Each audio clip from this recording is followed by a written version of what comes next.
All right, guys, let's build some NBA lineups one block at a time here. Host of the Four Seasons podcast for Ball is Life, Ryan Magdziarz and RotoWire, NBA editor Nick Whalen.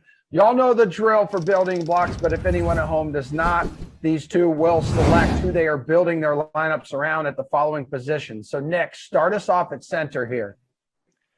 I got a few options to throw out at center. One of them doesn't have a great matchup, and that's Clint Capela going up against the Philadelphia 76ers. Obviously, Joel Embiid, not an opposing center that you generally want to target, but the scoring and the rebounding numbers and the shot blocking on certain nights for Capela are pretty eye-popping. I mean, he's essentially been like a 20-20 guy or close to it over the last month, and it hasn't really mattered who the matchup is. So if you're willing to pay up at 8,900, I do like Capela.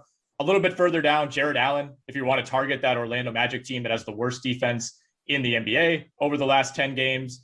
Wendell Carter, Mo Bamba not providing a ton of resistance on the inside there. I think it's a pretty nice opportunity for Allen to bounce back after just an okay game against Toronto on Monday. And then Jusuf Nurkic, how can we not mention him going up against Memphis for the third time in 4 games? He's at 6,800. His 2 best games of the entire season came against Memphis over this past weekend. Those were both Trailblazers losses, but he had huge games in each of those. And he had another double-double against Indiana last night in just 20 minutes.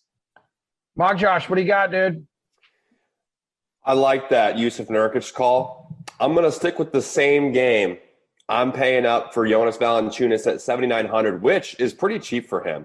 They're playing a Portland team, which is probably my favorite matchup of the entire night.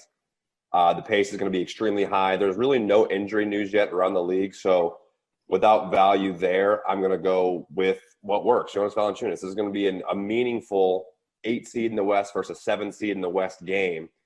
So I think the people that are going to produce, and they've been using Jonas Valanciunas for this all year long.